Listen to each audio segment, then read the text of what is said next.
Postseason baseball returns to Citizens Bank Park in 5 days, and the Phillies are gearing up this week with a bye as the Dodgers and Reds will duel it out in the NL Wild Card Series. The Phillies will take on the winner of the Cincinnati Reds and the Los Angeles Dodgers. I think there's some things going on that needed to be talked about, before this Dodgers-Reds series gets underway on Tuesday the 30th. But I am amped up for postseason baseball. I would have to believe that you guys are too. And it's crazy that we're already back. It's crazy that Red October is back. And like I said, 5 days away. The Phillies obviously have a workout on Tuesday the 30th. I'm posting this video late Monday night, so you guys are probably watching this on Tuesday. So today, I guess you could say, as you're watching this, is the Phillies workout. Wednesday is the inter-squad game, Thursday, Friday, and then game one of the NLDS on Saturday, October 4th. Once again, the Phillies don't know who they'll be playing yet.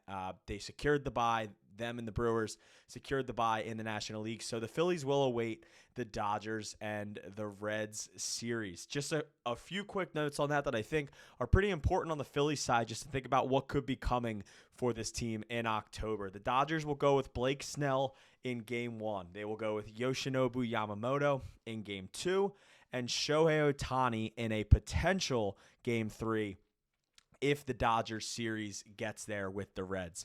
If the Dodgers were to win in 2, Shohei Ohtani would start Game 1 of the NLDS in Philadelphia, meaning Saturday, October 4th, Citizens Bank Park, Red October, Christopher Sanchez versus Shohei Ohtani. It's setting up to be absolutely electric. There's that Red October Stadium right there.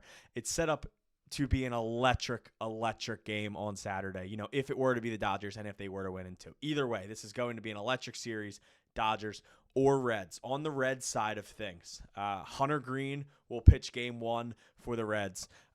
Zack Littell, which I think is probably a little surprising to people. Not a ton of people think of Zack Littell maybe as a Game 2 starter in a must-win series, but due to, Andrew Abbott going on Saturday and Brady Singer going on Sunday, they can't really throw either of those guys in Game 2, so Littell gets the nod in a Game 2, which could be a winner-go-home game. And if there's a Game 3, Andrew Abbott, like I said, Nick Lodolo will pitch out of the bullpen this series for the Reds. But once again, I just can't believe we're back. We're gearing up here for Red October, and the bracket is out. The matchups are set. It's perfect.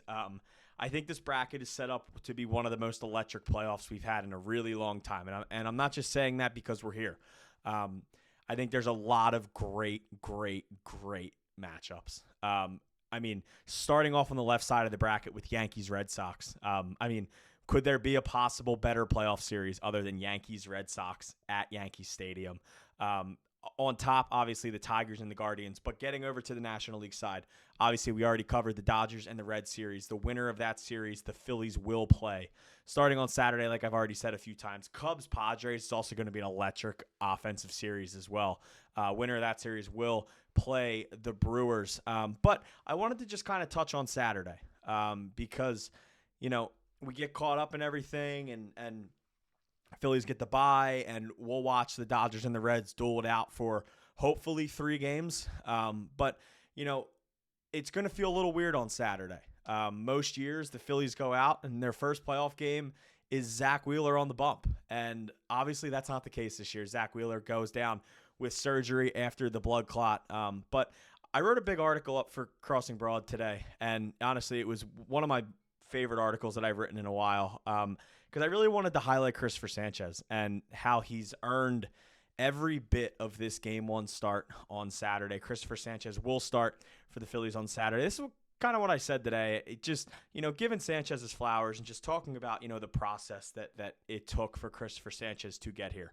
So I said, Sanchez has some of the best composure I've ever seen from a starting pitcher. The moment is never too big. He never gets too high, and he never gets too low. He shows emotion when it's warranted or he feels it, but he's calm, cool, and collected 24/7 on the pitcher's mound.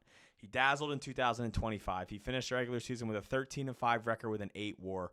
He's top 10 in all of baseball, including position players in F-WAR. He tallied a 1.06 whip in 202 innings with a 2.50 ERA, striking out 212 batters. while walking just 44. The 28-year-old, who is one of the best bargains in baseball based off his contract, will start Game 1 of the NLDS at Citizens Bank Park on Saturday, October 4th. If the Dodgers win the NL Wildcard Series in 2 games, he'll go up against Shohei Ohtani in that Game 1 matchup. It goes back a few years now. His stuff won, his development of the changeup, his command, the power, the poise. He's just a complete pitcher, said Rob Thomson following Sunday's Phillies walk-off win. And that's been an evolution over the last couple of years. When wheels went down, we told everyone to be themselves, which is good enough, and they were, especially him, end quote. When Rob Thomson walks out to the mound to change pitchers, it's usually quick. There's no long conversation. It's a handshake, a pat on the back, and that's it. Sunday was different. Rob Thomson had an extended conversation with his ace. Bryce Harper gave Sanchez a hug before he walked to the dugout. The lefty walked off the mound to a standing ovation from 44,000 people. He tipped his cap, touched his heart, and walked down the steps to hugs and handshakes from the Phillies dugout. And everybody knows the job is not done for the team, but Christopher Sanchez knows his work is just getting started.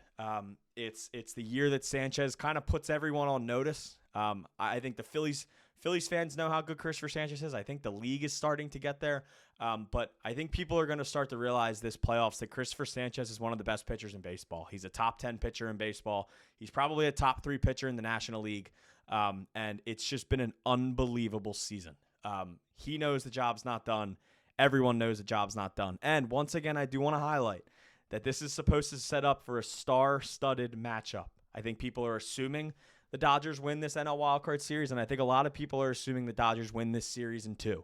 And if that's the case, Christopher Sanchez is going to be going up against one of the best baseball players we've ever seen on the mound in Shohei Ohtani.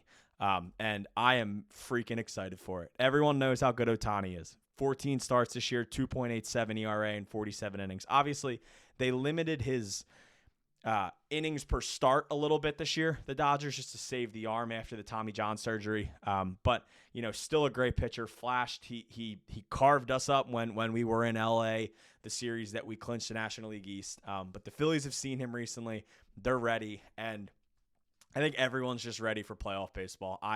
It's my favorite month of the year. I live and die for playoff baseball, and I'm so excited to be there for Crossing Broad at all the games up in the box, just, covering this team, because it's been a pleasure to cover this team, but to get to see how this team works through this October. Because if it is the Dodgers, it's probably the hardest test in the earliest round that the Phillies have. But once again, if the Phillies stick to their game and they play the way the Phillies have played baseball this year, the Phillies can beat anyone, and the Phillies can win the World Series.